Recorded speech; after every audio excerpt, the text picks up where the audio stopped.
Call to order the January 9th, 2025 Planning Commission meeting. Please join me in the flag pledge.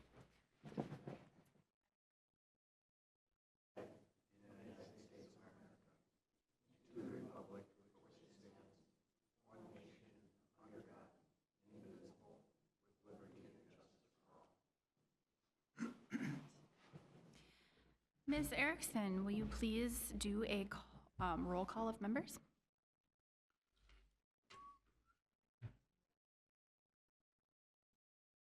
Here. Here. Here. Traffus. Here. Ike. Here. All right, agenda item number 3, approval of minutes. So November 7th, 2024 Planning Commission meeting minutes and December 5th, 2024 Planning Commission work session minutes. Fellow commissioners, any changes? All right, then the minutes will stand. Ms. Jensen, any announcements? Only that if these items are not tabled, they will move forward to the January 21st City Council meeting. All right, thank you. All right, agenda item number 5, the Kenrick Corner Second Edition. This is a public hearing to consider the application of Brink Construction and Engineering for the preliminary plot of one commercial lot to be known as Kenrick Corner Second Edition and the vacation of public drainage and utility easement located north of 205th Street and east of Kenrick Avenue. Sorry, I'm taking a look to see who I have.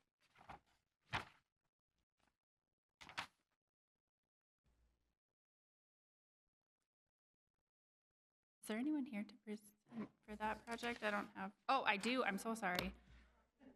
Jennifer.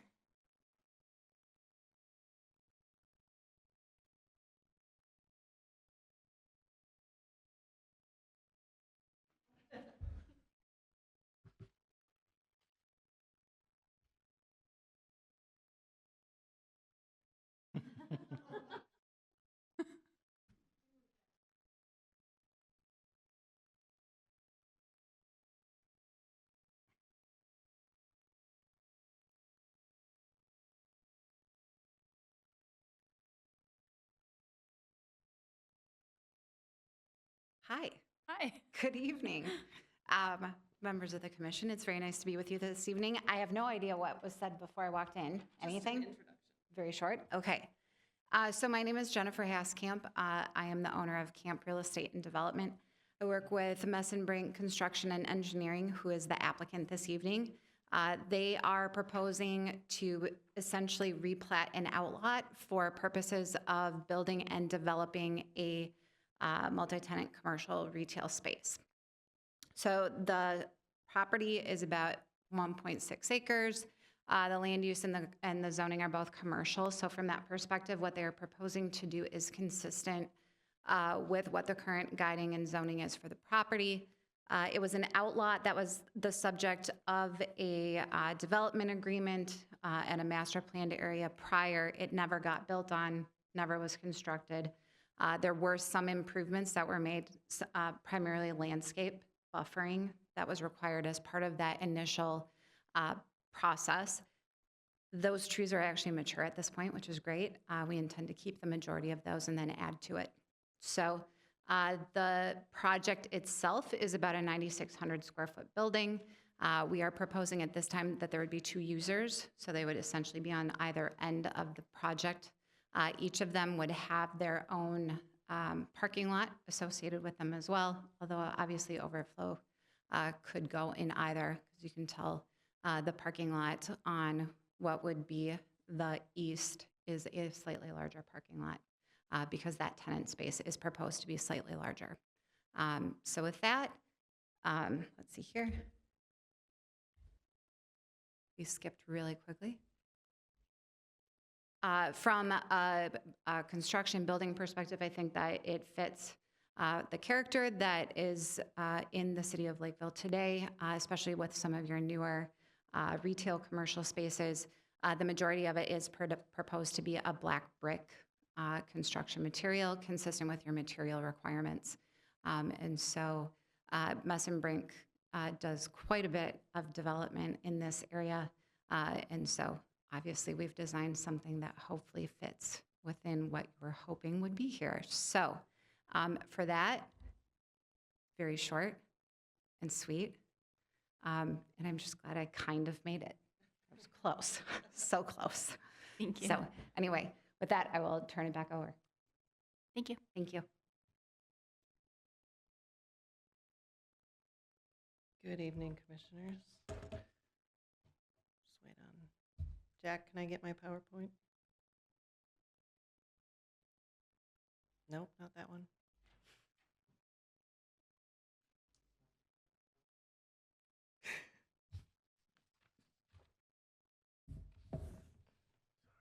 No, you're fine.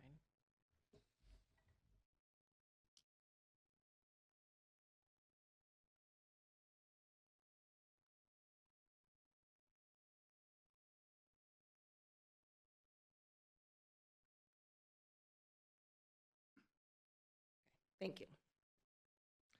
All right, so this is the Kenrick Corner Second Edition. It's a preliminary plat and easement vacation.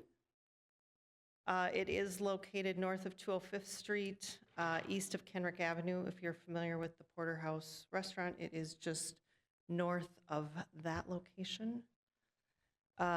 Here's the zoning for the area. It's pretty much just C3 general commercial. The townhomes to the north are the RM2 medium density townhomes there. This is the preliminary plat. It's a very simple, it's currently an outlot. It's being replatted just as a single lot, so not a lot of change on that one. They are doing an easement vacation. When the original Kenrick Corner plat was recorded, it included drainage and utility easement on the outlot.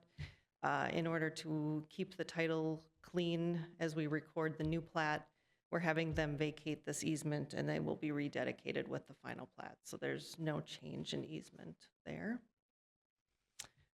Site plan, Ms. Haskamp kind of reviewed that dual multi-tenant commercial building, parking lot on either side, buffering landscaping to the north, fairly straightforward. Access off of the private drive, and there will not be access from Kenrick Avenue. Grading plan, as you can see, they are not getting into the existing berm and buffer to the north, which helps buffer the view to those townhomes to the north. This is the landscape plan. They do have plantings along the parking lot, the foundation of the building on this side, additional plantings here, and then here are some of the additional trees that they are adding just to help fill in some of those gaps for those. Ms. Haskamp showed the building elevations, talked about the materials. They do meet the exterior material requirements with 65% brick and windows on the site, which is the grade A materials. And then this is just the floor plan for retail and then the wellness clinic there. I did have one other item I wanted to mention. The site does not show a trash enclosure at this point. If they are going to have an exterior one, they need to update the plans to include that information. Otherwise, if it's being handled interior, then no additional changes are needed. If the Planning Commission chooses to recommend approval of the preliminary plat for Kenrick Corner Second Edition and the easement vacation, staff does recommend it be subject to the 6 stipulations listed in the December 13th report, and I will stand for any questions you may have. Thank you. I'll just leave it on that. And this is a public hearing, so anyone wishing to speak on the public hearing can please come forward. Madam Chair, Yes. motion to close the public hearing. Second. All right, I have a motion and a second to close the public hearing. All those in favor of closing the hearing signify by saying aye. Aye. All opposed? All right, the public hearing is now closed. Fellow commissioners, any questions? Madam Chair? Yes. Are there tenants identified yet of either of these 2 spaces? Madam Chair, members of the commission, so I don't believe that the actual leases have been signed, but there are 2 tenants that they are in discussion with. And so hopefully it will be fully occupied once constructed. Great, thank you. Any additional comments or questions? Madam Chair, Yes. I motion to recommend approval of the Kenrick Corner Second Edition preliminary plat and easement vacation, subject to the 6 stipulations listed on the December 13th, 2024 planning report. Second. I have a motion and a second. Ms. Erickson, will you please take a roll call vote? Aye. Aye. Aye. Aye. Aye. All right. Thank you. Good luck on your project, and it looks like this one would go to City Council on January 21st. That is correct. All right. Thank you. All right. Agenda item number 6. This is the City of Lakeville. This is a public hearing to consider amendments to Title 11, Zoning of the City Code. And we have Tina. Good evening. So during the summer, we've did quite a few zoning updates, and then we discovered a few more, and then we also had a work session and talked primarily about parking ordinance and some changes that we wanted to make that would better align market conditions or market needs for parking for different uses. So I'm just going to go quickly through the staff memo. You received that. The ordinance is in front of you in your packet or on your device. Again, anything that is underlined is proposed as new text. Anything that is stricken out is proposed to be removed. Sometimes you'll see sections striked and then moved for just realignment. So it's not always just new text. So just a quick summary. In the definitions section, we're proposing adding a definition for commercial recreation facilities, as one does not exist. And this is a use that's specifically allowed in certain industrial districts. We're proposing adding it to another one. And it is definitely different than what you would think of as a commercial athletic club like a Lifetime. So we wanted to make sure that definition was created.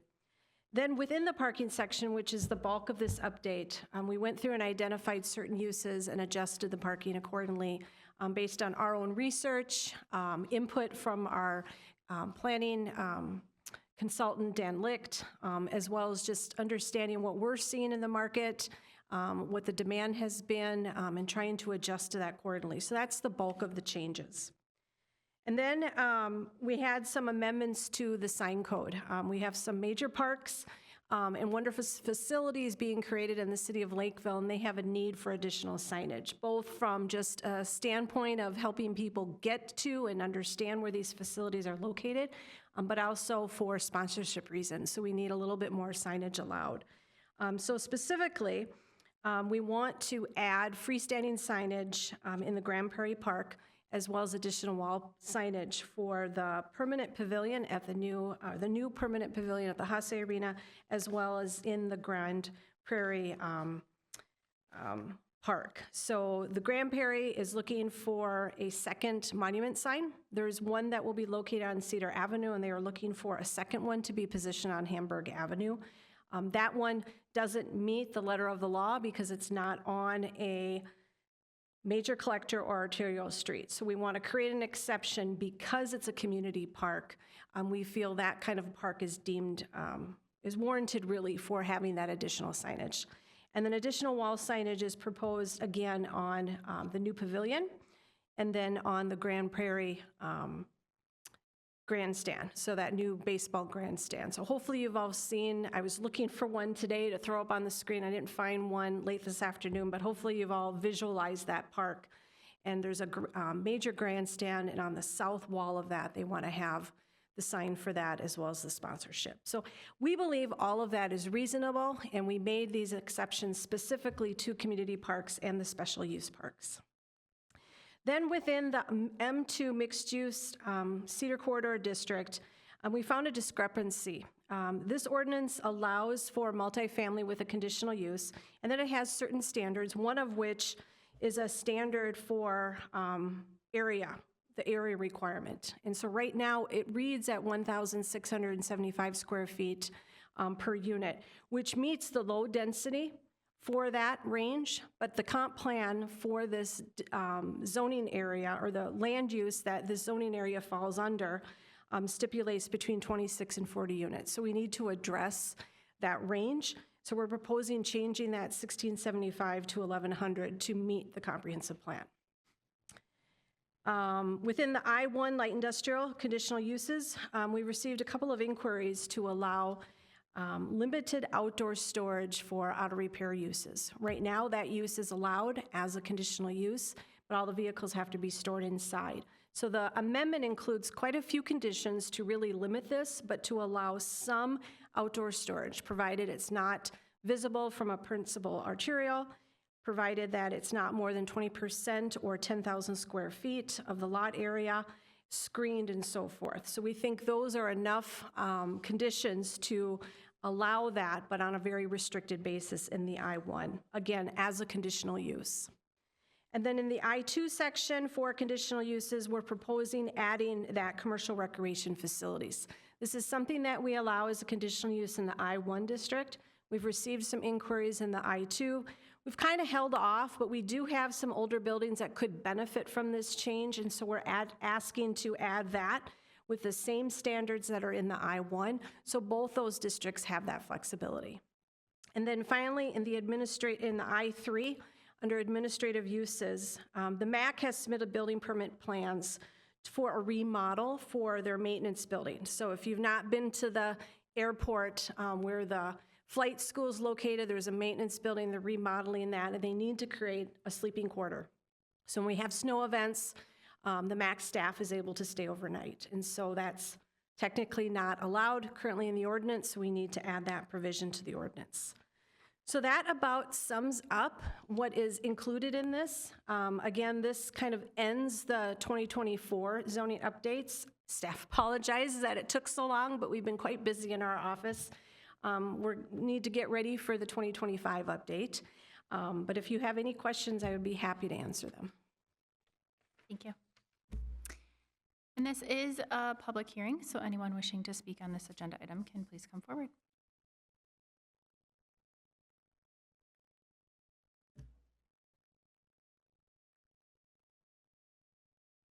Madam Chair, Yes. motion to close the public hearing.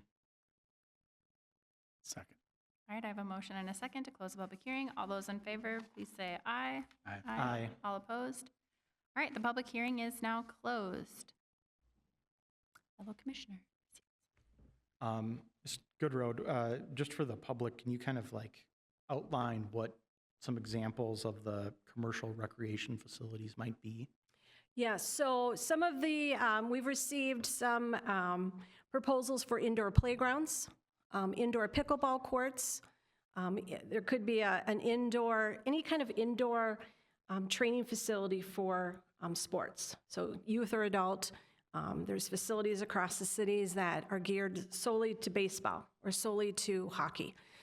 So it's really focused around those kinds of uses and amenities. Great, thank you. Oh, you have Just one to more? continue, Okay. well, Yep. yeah, just, I think that all these changes are great. I'm supportive of them all.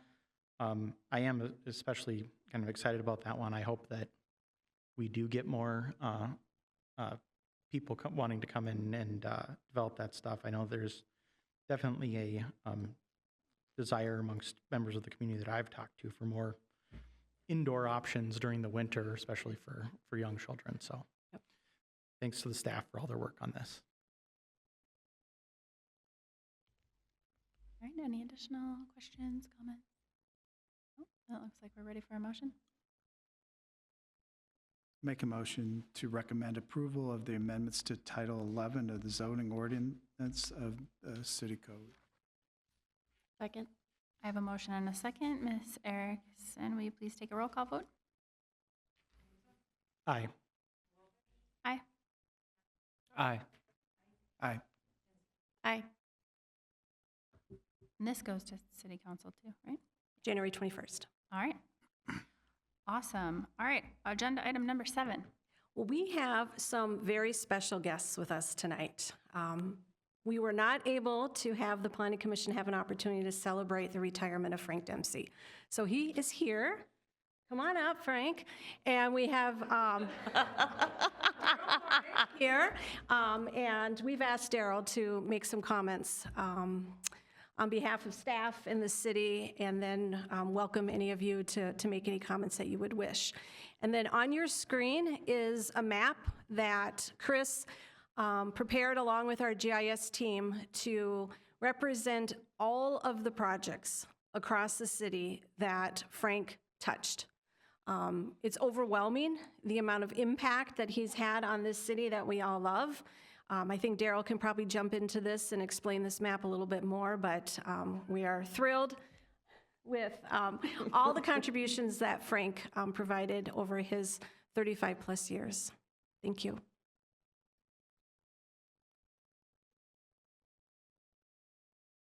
Yes, that's an oversight. Good evening. It's good to be back, not as a staff person, but as a former staff person. For the new Planning Commission member, and I use the term new loosely, new to me, I'm Daryl Morey. I am the former planning director, and I worked for the city for 35 years, 30 of which were with Frank. And so I just wanted to say a couple of things. I'm going to keep it short. I'm sure all these folks over here will be glad to hear that. But it was a pleasure working with Frank for all those years. I thought of 3 words that described Frank during his tenure here on my way in, and they are dedicated, hardworking, and patient, especially patient. Frank dealt with so many people that had problems or complaints or issues or didn't agree with the ordinance or didn't agree with staff, and he was immensely patient with those folks. And as his supervisor for all those years, I am forever grateful for that. He did a great job. City is losing a lot of institutional knowledge with Frank retirement. I know these guys can attest to that as well. So we worked together really hard. I think what we did here, I'm very proud of the work we did together, and I'm sure Frank is as well. We had a lot of hundreds of planning commission meetings, public hearings, at a time when there was 5 or 6 public hearings on an agenda, and it was basically just he and I making the staff reports and presentations, and we survived it, and I think the city has turned out really well. So I'm very proud of the work we did. I was very happy to work with Frank. And even though I'm not his boss or a coworker anymore, I'm still Frank's friend, and I'm very happy for his retirement. Well deserved. Thank you, Frank.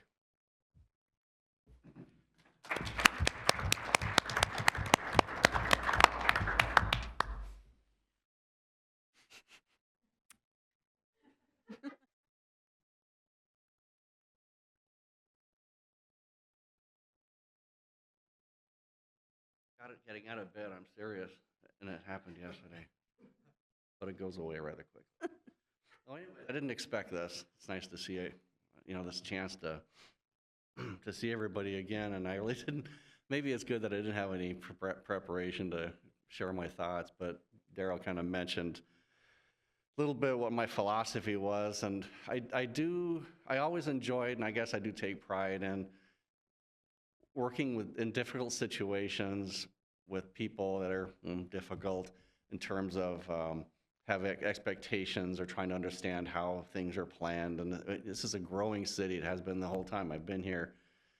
And I always went out of my way to educate people on what we do, the purpose of planning. And in today's epidemic world we live in with misinformation and how things are done, and very strong opinions, I always try to get people to understand what the role of things, and I do take some pride in bringing people along different parts of the city, neighborhoods, people that are willing to learn, be involved, and understand, and so that, as Daryl always said, we work for good outcomes, and involving people, not ignoring them, not returning calls, not returning emails was something that we never did.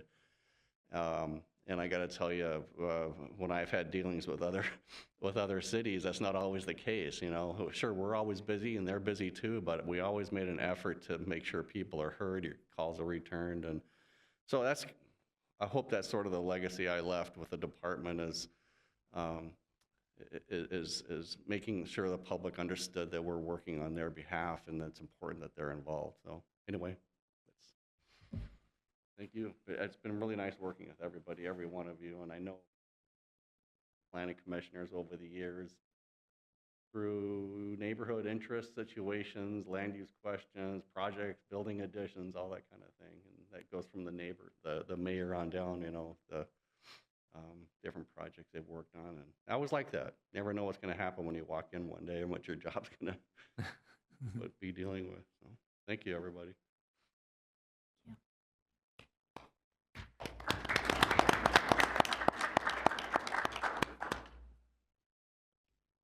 Anyone else? Good. Anybody? Well, I do agree with the patient part. I feel like you're always very patient with all of my questions, and I really appreciate that. So, sad that you're leaving. Sad that you left. It's all changing. I guess that happens. But I think that's it, unless anyone has anything else they'd like to add. No? All right, then the meeting is adjourned.